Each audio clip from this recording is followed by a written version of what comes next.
On March 4th, Iran announced the Strait of Hormuz was closed. Any ship attempting to pass would be attacked. Within hours, the most critical energy choke point on Earth went dark. 20% of the world's oil, 20% of global liquefied natural gas, all of it flowing through a waterway, 30 miles wide at its narrowest point, and all of it suddenly cut off. The United States responded with airstrikes, then with a naval blockade of Iranian ports. Then, on May 4th, with an operation called Project Freedom, a military escort mission designed to guide hundreds of stranded vessels out of the Persian Gulf. Iran fired cruise missiles and launched small attack boats. The U.S. Navy destroyed 6 Iranian vessels in a single engagement. Oil prices surged above $100 a barrel. 2,000 commercial ships sat trapped in the Gulf with more than 20,000 sailors aboard, running low on food, fuel, and water. And then, after weeks of military confrontation, Trump paused the operation. He said serious negotiations were taking place. He gave Iran a few days to respond to the latest American proposal. If the right answers didn't come, he warned, things would go very quickly. This is how a military conflict between the United States and Iran became a global energy crisis. How both sides turned the Strait of Hormuz into a battlefield and locked themselves into what British analysts called a dual blockade. A diplomatic process mediated by Pakistan has repeatedly appeared on the verge of success, only to collapse, and a standoff with no clear resolution, where the world's most powerful navy cannot fully reopen a waterway, and the global economy absorbs the cost. To understand how we arrived at this moment, you have to go back to late February. On February 28th, the United States and Israel launched coordinated airstrikes against Iran. The operation was called Epic Fury. It targeted nuclear facilities, military command centers, and leadership sites across the country. Iran's supreme leader, Ali Khamenei, was killed. Iran responded with missile barrages against Israeli cities and American military bases in the Gulf. Installations in the UAE, Qatar, and Bahrain were hit. Casualties were reported. Infrastructure was damaged. The conflict escalated rapidly. Before those strikes, the Joint Chiefs of Staff had briefed President Trump on the risks. They warned that an attack on Iran could prompt Tehran to close the Strait of Hormuz. Trump acknowledged the warning, but dismissed the possibility. He told his team Iran would likely capitulate rather than close the strait. And if they did close it, he said, the U.S. military could open it again. 4 days after the airstrikes began, Iran made its move. On March 4th, Tehran announced the strait was closed. It threatened to attack any vessel that attempted passage. The waterway that carries roughly a fifth of global oil and gas exports was suddenly off limits to most commercial traffic. Before the war, approximately 3,000 vessels passed through the strait each month. That number dropped to a trickle. According to the International Maritime Organization, roughly 2,000 ships became stranded in the Gulf, carrying an estimated 20,000 seafarers. At least 19 attacks on vessels have been recorded since the conflict began. 10 sailors have been killed, 8 have been injured. Iran did not simply close the strait. It began controlling the limited traffic that continued, charging tolls of over $1 million per ship. Vessels that paid were allowed passage. Those that did not had their transit postponed indefinitely. The United States characterized Iran's actions as illegal. Under international law, the principle of freedom of navigation applies to international waterways like the Strait of Hormuz. The U.S. argued that Iran's restrictions violated that principle and could not be allowed to stand.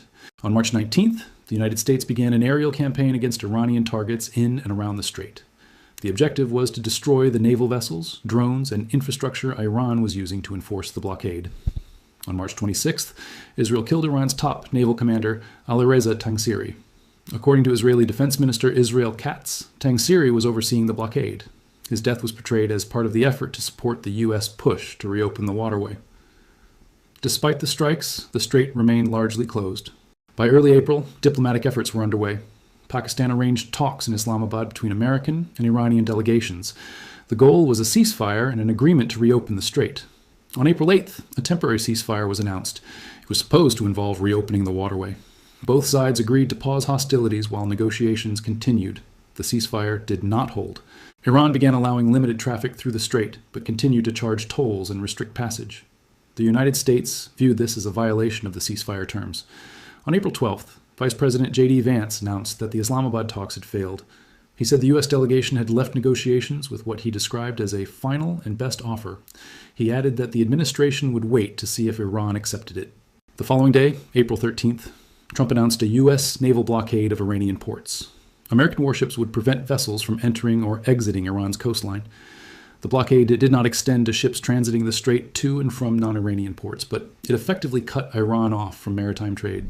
This created what British analysts and international observers began calling a dual blockade. Iran controlled the Strait of Hormuz, restricting passage and charging fees. The United States blockaded Iranian ports, cutting off Tehran's access to the sea. Both measures remained in place, and the global shipping industry absorbed the consequences. Oil prices climbed. Brent crude and West Texas Intermediate both rose approximately 45% from pre-war levels. As of May 21st, Brent was trading at $106.92 per barrel. West Texas Intermediate was just above $100. The energy disruption extended beyond oil. Liquefied natural gas exports from the Gulf were severely curtailed. LNG is critical for fertilizer production, and the disruption during the Northern Hemisphere's spring planting season created supply chain problems for agriculture. Analysts estimated global fertilizer prices could average 15 to 20% higher during the first half of 2026 if the crisis continued. The International Maritime Organization described the situation as unprecedented. Damien Chevalier, director of the IMO's Maritime Safety Division, said there is no precedent for the stranding of so many seafarers in the modern age. Reports indicated that many ships were critically low on food, fuel, and water. Sailors had been trapped for weeks with no clear timeline for rescue or resupply. Trump's response was Operation Project Freedom.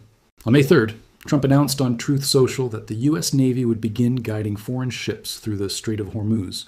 He called it a humanitarian gesture on behalf of the United States. He said the ship movement was meant to free up people, companies, and countries that had done absolutely nothing wrong and were victims of circumstance. He also warned that if the process was interfered with in any way, that interference would have to be dealt with forcefully. The operation officially launched on May 4th. According to Central Command, it included guided missile destroyers, over 100 land and sea-based aircraft, multi-domain unmanned platforms, and 15,000 service members.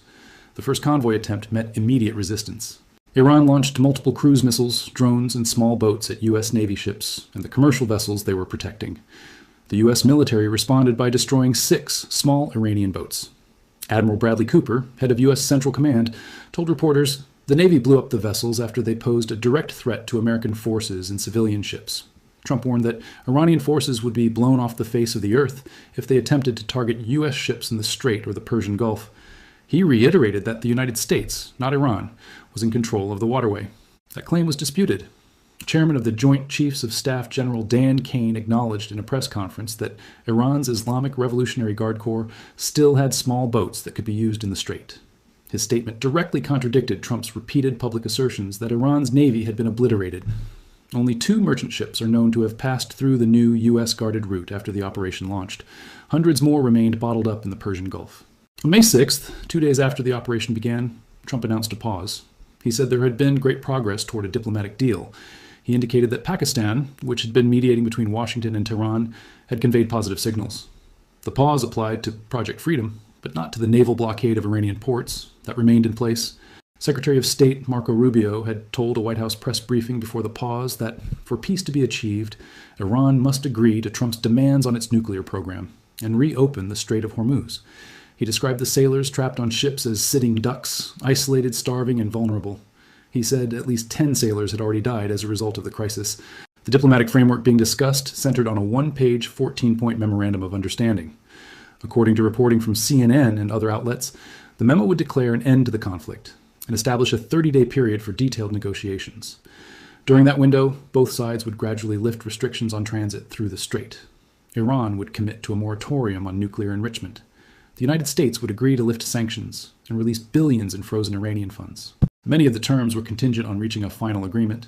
If negotiations collapsed during the 30-day period, U.S. forces would be able to restore the blockade or resume military action. The most contentious issue remained Iran's nuclear program. Trump demanded that Iran halt enrichment for a defined period. U.S. officials indicated they wanted at least 10 years and turn over its existing stockpile of an estimated 440 kilograms of highly enriched uranium. Iran insisted it had a right to enrich uranium for peaceful purposes under international law. Tehran proposed a 5-year moratorium. The gap between those positions has proven difficult to bridge. Iran also insisted the strait would not return to pre-war conditions. Deputy Parliament Speaker Ali Niqzad said Iran would not back down from its position on the Strait of Hormuz.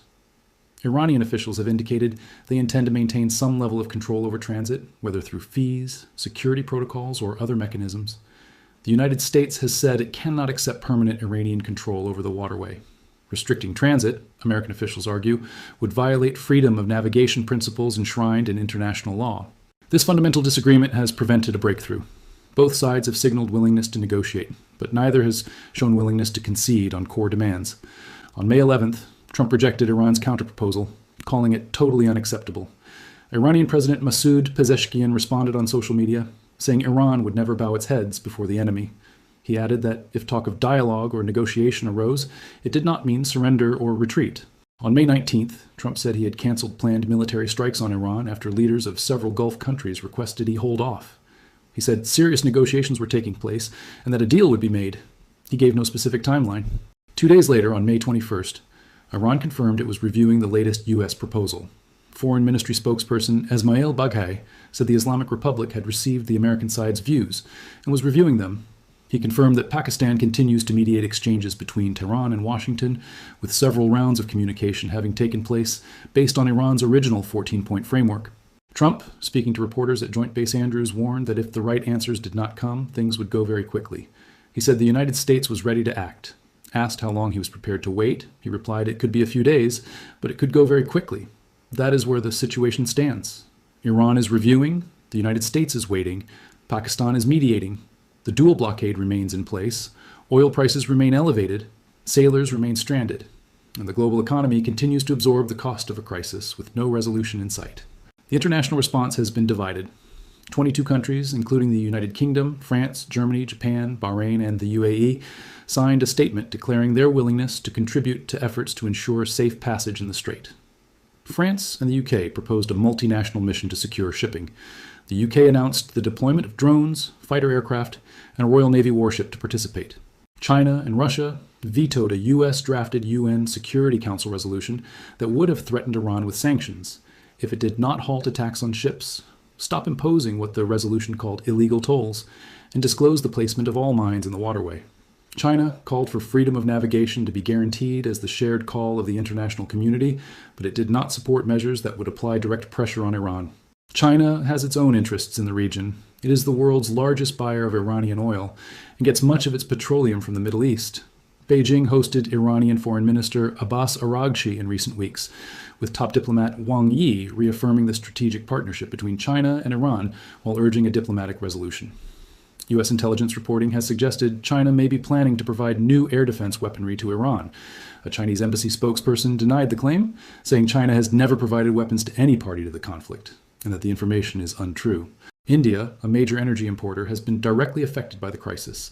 Prime Minister Narendra Modi called for an open and safe Strait of Hormuz during a visit to the UAE. India was forced to raise gas and diesel prices in response to the disruption. The United Arab Emirates has been publicly critical of Iran, calling for the unconditional reopening of the strait, for Iran to be held liable for reparations and damage, and for a wider agreement that curtails Iran's support for armed groups and its ballistic missile program.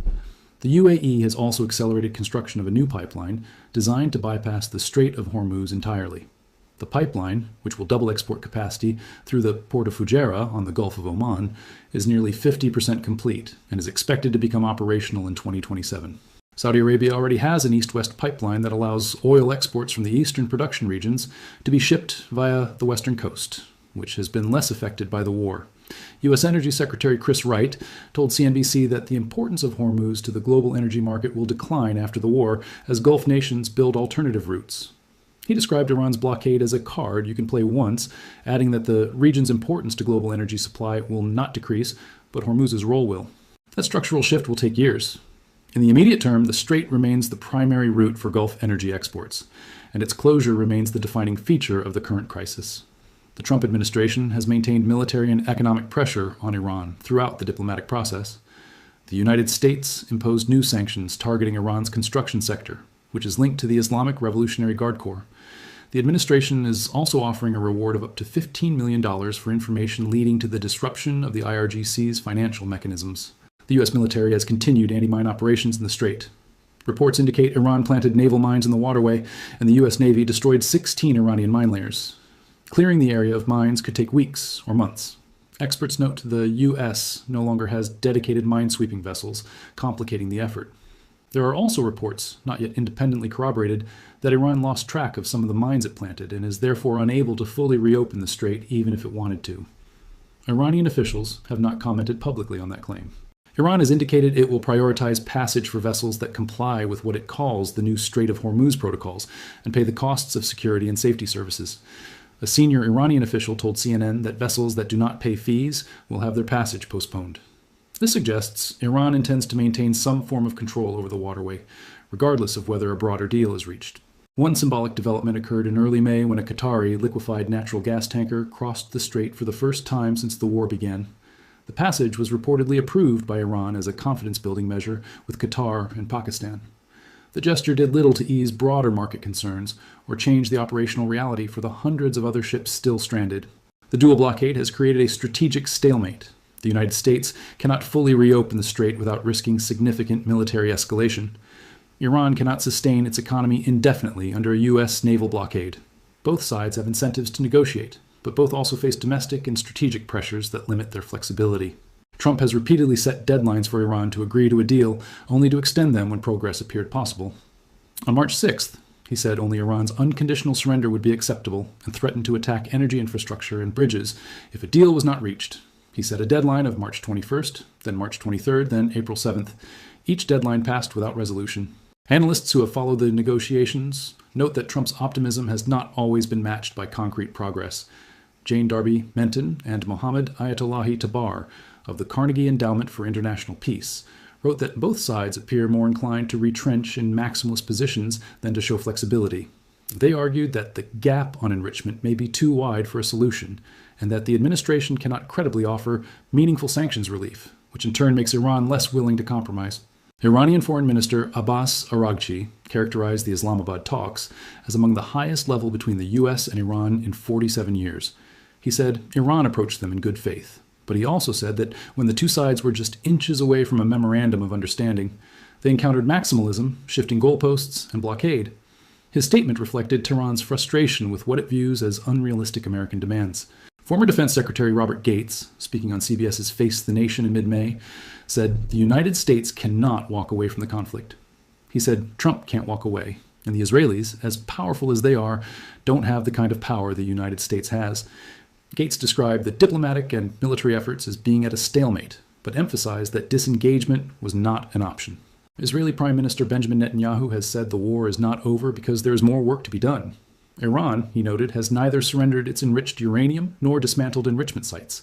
Israel's position adds another layer of complexity to the negotiations.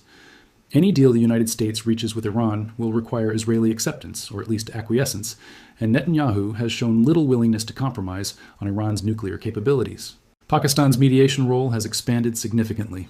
The country arranged the initial ceasefire in early April and has continued to facilitate indirect communication between Washington and Tehran. Pakistan's Army Chief, Asim Munir, was expected to travel to Tehran as part of ongoing talks. His involvement signals the seriousness with which Islamabad is treating the mediation effort. Pakistan has its own strategic interests. It does not want a prolonged war on its doorstep. It has economic and security relationships with both the United States and Iran. A successful mediation would enhance Pakistan's regional standing and demonstrate its value as a diplomatic player. But Pakistan also faces constraints. It cannot force either side to accept terms the other rejects. It can only facilitate communication and propose compromises. The next few days will determine whether the current diplomatic effort produces a breakthrough or collapses into renewed military confrontation. Iran's review of the U.S. proposal is ongoing. Trump has said he will wait, but not indefinitely. The oil market is watching. The sailors remain stranded. The dual blockade remains in place. Trump's pattern of declaring progress, then extending deadlines, has created skepticism about whether a deal is genuinely imminent. Markets reacted positively when he paused Project Freedom, but the recovery in oil prices was partial and cautious. Traders are not yet pricing in a resolution. They are pricing in continued uncertainty. For the United States, the calculus is complex. A deal would ease immediate economic pressure and allow the administration to claim a diplomatic victory. But it would also require accepting limits on U.S. military options and making concessions to a government it has spent months trying to weaken. Renewed conflict would avoid those concessions, but it would also risk further escalation, higher oil prices, and the possibility that the strategic petroleum reserve runs dry before the crisis ends. For Iran, the calculus involves balancing sovereignty and survival. Tehran has framed its nuclear program as a national right and a deterrent against foreign aggression.